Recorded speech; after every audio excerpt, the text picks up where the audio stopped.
जय हरी. आपण संत श्रेष्ठ तुकाराम महाराजांचे जे 12 अंतराळीचे अभंग आहे त्याच्यामधील आपण मागल्या भागामध्ये 9वा अभंगावर निरूपण केलं होतं. आता आपण 10व्या अभंगावर थोडंसं निरूपण करण्याचा प्रयत्न करणार आहोत. आणि 9वा अभंग असा आहे: मायाजळ नाशे या नामे करुण प्रीती चक्रपाणी असू द्यावी. असू द्यावे प्रती साधूच्या पायाशी कदा कीर्तनाशी सोडू नये.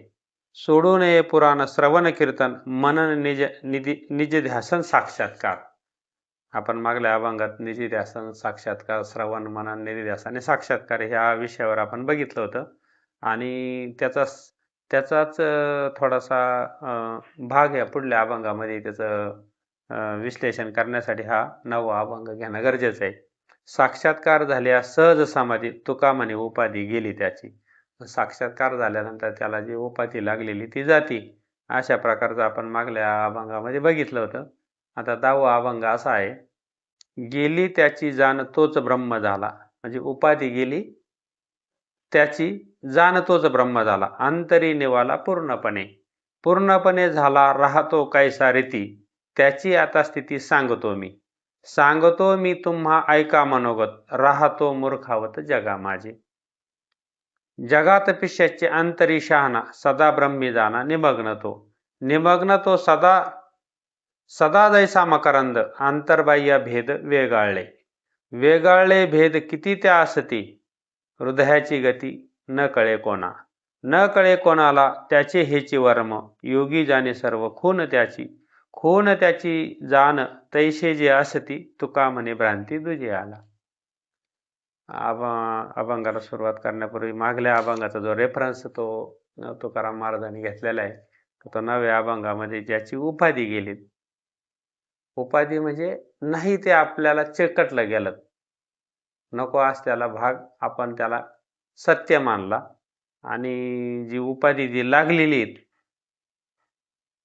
ती उपाधी लागली कशाला, तर सत्यावर एक असत्याचं आवरण आलेलं आहे. अशा प्रकारची एक उपाधी लागलेली. म्हणजे सत्य कळल्यानंतर असत्य काही राहत नाहीत. म्हणजे मृगजळ जर कळलं तर पाण्याचा कुठंच काही वास नाही. फक्त ती उपाधी कशी आहे, असत्य आहे. तर ती उपाधी एकदा जर गेली तर मग मात्र तोच ब्रह्म झाला. म्हणजे ब्रह्म होण्यासाठी काय व्हायला पाहिजे, तर अज्ञान जायला पाहिजे. म्हणजे ज्ञान स्वतः सिद्धच आहे. ज्ञानाला काय सिद्ध करायची गरज नाही. प्रकाशाला काय सिद्ध करायची गरज नाही. अंधकार गेला का प्रकाश आहेच. म्हणजे जो अज्ञानाचा अंधकार गेला तर प्रकाश हा स्वयंमय. गेली त्याची जाण तोच ब्रह्म झाला. अंतरी निवाला पूर्णपणे. म्हणजे जी उपाधी गेली तो ब्रह्म झाला आणि अंतरी निवाला पूर्णपणे. माऊलींना या उपाधी विषयी या ज्ञानेश्वरीमध्ये सांगितलेले आहे: या उपाधी माझी गुप्त, चैतन्याचे सर्वगत. ते तत्वज्ञ संत शुकारिती, चलिली पैजैसे. एक होऊन मिळले असे, ते निवडून राजहंसे वेगळे कीजे. म्हणजे उपाधीमध्ये काय आहे, तर चैतन्य असे गुप्त सर्वांगात भरलेलं आहे. आणि ते जर एकदा कळलं तर ते कसं कळलं, तर आणि जे चैतन्य आहे, जे सत्य आहे, ते संतांनी स्वीकारलेले आहेत. आणि संतांना आपण शरण जर गेलो तर ते उपाधी आणि चैतन्य म्हणजे जे दोन्ही मिक्स झालेले आहेत. जसं राजहंस पाणी आणि दूध हा वेगळं करतो, त्याचं विघटन करू शकतो राजहंस असला तर, तसं हे संत काय करतात, तर संत सत्य आणि असत्याचं याचं पृथक्करण करतात. ते वेगवेगळं करतात ते आणि दुसऱ्याला त्याची करण्याची रीत पण सांगतात. तर तसं हे जे संतांना त्यांनी जे जाणलेले आहेत त्यांनी ते स्वीकारलेले. काय स्वीकारलेले, त्यांनी सत्य स्वीकारले. उपाधी माझी गुप्त चैतन्य असे सर्व ते तत्वज्ञ संत स्वीकारते. ते तत्वज्ञच फक्त संतांनी स्वीकारलेले आहेत. आणि तेच तत्वज्ञ जनसामान्यासाठी जर दिलं तर त्याचा अज्ञानाचा अहंकार जाऊन तो ब्रह्म होतो. अशा प्रकारे या अभंगाचा अर्थ जो आहे तर तो अशा प्रकारे त्यांनी सांगितलेला आहे. उपाधी म्हणजे काय आहे, ही देहाची उपाधी. मी कोण आहे, तर मी शरीर आहे, मी अमुक आहे, मी तमुक आहे. जे आपल्याला नाव चिकटलेलं आहेत ते नाव आपल्याला खरं नाही. कारण मी जो होता लहानपणी तोच होता, तरुणपणी तोच होता, म्हातारपणी तोच होता आणि मेल्यानंतर मी तोच राहतो. असा जो मी आहे त्याला त्याला ती वस्तू असं म्हणलं जातात. आणि जी उपाधी आहेत, ज्याला जरा आहे, मरण आहे, अशी ती उपाधी आहेत. तर अशा दोन्हींचं पृथक्करण करण्याचं काम संत करतात. तर पूर्णपणे झाला राहतो कैसा रीतीन त्याची आता ती सांगतो मी. ज्यांना असं जाणलेलं आहे सत्य आणि असत्य, अशा माणसाचं काय होतं, तो कसा राहतो, तर तो त्याचं मनोगत सांगतात तुकाराम महाराज, का तो जगामध्ये एक मूर्खासारखा वाटतो. त्याला असं वाटतं ह्या जगाचं काही घेणं देणंच नाही. तो त्याच्या त्याच्या आनंदामध्ये राहतो. आग लगे बस्ती में हम झूमेंगे न मस्ती में, अशा प्रकारे त्याचं वाला ह्या जगाशी काही त्याला असं काही वाटतच नाही या जगाचं, कारण त्याला सत्य जाणलेलं असतं. या जगाचं सत्य काय आहे, हे माया त्याला काहीच त्रास देत नाहीत. तर मायाच्या पलीकडे तो गेलेला असतो. असा सत्पुरुष कसा राहतो, तर जगामध्ये पिशाच्चे अंतरी शहाणा. तो आतमध्ये खूप शहाणा असतो. त्यांना हे ओळखलेलं असतं पूर्णपणे सत्य काय आहे. आणि जगात वावरताना मात्र पिशाच्या सारखा वागतो. सदा ब्रह्मी जाणा निमग्न तो, आणि तो सदा त्या वस्तूशी तादात्म्य त्यानं साधलेलं असतात, का मी नेमका कोण आहे, मी कुठून आलो, मी कुठं जाणार आहे, माझं अस्तित्व काय आहे, माझं अधिष्ठान काय आहे, असं ज्यांना जाणलं तो सतत त्याच्यामध्ये तो निमग्न असतो. निमग्न तो सदा जैसा मकरंद, आणि आंतरबाह्य भेद वेगळा वेगळा. म्हणजे एखाद्या मकरंदासारखा जसा एखादा भ्रमर मकरंद शेवत असतो आणि त्याला ह्या इतर गोष्टीचं काही भान नसतं, ते कधी कधी त्या मकरंद शेवता शेवता ते फुलंही त्याच्यामध्ये हे होऊन जातं, फुलांना तो झाकला जातो आणि त्या फुलामध्ये तो त्याच्यात अडकलेला जातो. जो जो भुंगा एवढा कडक असतो तरी पण तो त्या साधारण फुलाच्या पाकळीमध्ये तो स्वतःला अडकून घेतो सेवन करता करता. म्हणजे त्याला माया काही त्रास देत नाहीत. तो सहज त्याच्या त्या ब्रह्मस्थितीमध्ये तो सहज त्याच्यामध्ये राहतो आणि सतत राहतो. निमग्न तो सदा जैसा मकरंदन आंतरबाह्य भेद वेगळले. वेगळले भेद किती त्या असती, हृदयाची गती न कळे कोणा. त्याचे भेद गेलेला असतो आणि त्याची गती ही कोणाला कळत नाहीत. तो सतत त्या ब्रह्मानंदामध्ये डोलत असतो, ब्रह्मानंदामध्ये वागत असतो. त्याला ह्या जगाशी काही घेणं देणं नसतं. तो त्याच्याशी ह्या जगाशी, हे जग जे नाश पावतं आणि उपजतं, उपजे ते नाशे नाशले ते पुनरुपी दिशेने हे घटिका यंत्र जैसे परिभ्रमेगा. म्हणजे उपजतं नाचतं हे असत्य आहे. तो त्याच्याशी काहीच तादात्म्य ठेवत नाही. तो सत्य ब्रह्म या वस्तूमध्ये सतत निमग्न असतो. न कळे कोणाला त्याचे हे जे वर्म, योगी जाणे सर्व खूण त्याची. न कळे कोणाला त्याचे हे वर्म कळत नाहीत.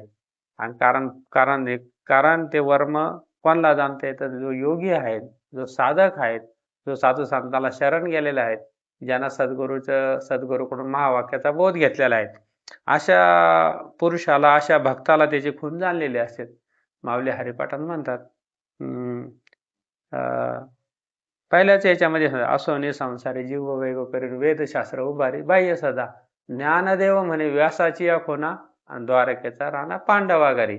आता हा द्वारकेचा राणा कोण आहे आणि हे पांडव कोण आहेत? पांडव म्हणजे पंचप्राण, पंचज्ञानेंद्रिय, पंचमहाभूताचं हे जे आहे शरीर, या शरीरामध्ये ज्याचं अस्तित्व आहे, ज्याच्या सत्याने हे शरीर चालतं, ज्याच्या सत्याने हा श्वास चालतो, ज्याच्या सत्याने हृदयाची धडकन चालते, असा जो आहे तो प्रत्येकाच्या हृदयामध्ये त्याचा वास आहे. जसे सूर्यापासून सूर्यकिरण बाहेर पडतात, तसं प्रत्येकाच्या सूर्यप्रकाशक सहस्र रश्मी, जसं सूर्य हजारो किरणांना जसा प्रकाशित होतो, तसा प्रत्येक जीव हा सूर्याच्यापासूनच निघालेला आहे, ईश्वरापासूनच निघालेला आहे. आणि तो ईश्वरामध्येच लिप्त होतो. लय व्हायला पाहिजेत, पण तो जाणत नाही का आपण कुठून आलेलो आणि कुठं जाणार आहेत. आणि ते जाणणं, आणि ते ज्यांना जो जाणला त्याची तुकाराम महाराजांनी इथं वर्णन केलेलं आहे. का योगी जाणे सर्व खूण त्याची जाण तैसे जे असती, तुका म्हणे भ्रांती तुझी आला. तो जो खूण जाणतो त्यालाच त्याची जाण असते. आणि इतर लोक मात्र काय करतात, भ्रांतीमध्ये असतात. त्यांना भ्रांत झालेले असतील. आपण कोण हे त्यांना माहीत नसतं, आपण कुठून आलो हे माहीत नसतं, कुठं जायचं हे माहीत नसतं. आणि ही भ्रांतीपासून हिरतले, गुरुवाक्य मन धुतले, मग हरवणे घातले आणि आत्मस्वरूपी. माऊली सांगतात ज्ञानेश्वरीमध्ये, का हे भ्रांत झालेले जे मन आहेत ते गुरुवाक्यानं ते मन पहिलं ते घ्यायचं, भ्रांतीपासून हिरतले, गुरुवाक्य मन धुतले, मग हरवणे घातले. म्हणजे ते एक ते घेतले, धुतले आणि घातले. कुठून घेतले? तर भ्रांतीपासून घेतले. धुतलं कशानं? तर गुरुवाक्यानं धुतलं. आणि घातलं कुठं? तर अनुभवामध्ये घातलं. मी ब्रह्म आहे. मी मी तोच आहे. तो आणि मी वेगळा नाही. अशा स्थितीमध्ये ते घातलं जातं आणि अशी जी प्रक्रिया आहे, अशी जी रीत आहे, ती साधू संतांच्या मार्फत आहेत आणि असं आहे तुकाराम महाराजांचे 12 अंतळेचे अभंग हे खूप सुंदर आहेत. ते खरोखर सुवर्णाक्षरात लिहिलेले असे जे अभंग आहेत, त्या अभंगाचा आपल्या जीवनासाठी खूप अनमोल अशी भेट आहे. याच्यापेक्षा दुसरी कोणती भेटच असू शकत नाही या जगामध्ये तरी. जर आपण चांगला बारकाईने याचा अभ्यास केला, चांगला विचार केला तर. कारण ह्या अभंगामधून पूर्णपणे आपलं जे अस्तित्व आहे, आपला जीव कोण, शिव कोण, ह्या गोष्टीचं जे निरूपण आहे, ते साधू संतांनी खूप अहोरात्र कष्ट करून आपल्यासाठी लिहून ठेवलेले आहेत आणि त्यांचे अनंत उपकार आहे. तुम्ही संत माय बाप कृपावंत, अवतार तुम्हा धरावया कारण, उद्धरावया जन जीवा, वाढवाव्या सुख भक्ती भाव धर्म कुळाचारणा विठोबाचे. म्हणजे अशा संतांचे जे महान उपकार आहेत, ते उपकार त्यांनी ते स्वर्गात गेल्यानंतर, वैकुंठात गेल्यानंतरही त्यांना आपल्या हिताचा काळवाळा येतो. म्हणून हे 12 अभंग त्यांनी लिहून आपल्यासाठी पाठवलेले आहेत. असे हे अंतराळीचे अभंग आहे. त्याचं आपण ह्या भागामध्ये थोडंसं निरूपण करण्याचा प्रयत्न केला आणि हे आपण श्रवण करावा, हे आपल्या सर्वांना विनंती आहे. जय हरी, जय हरी, जय हरी.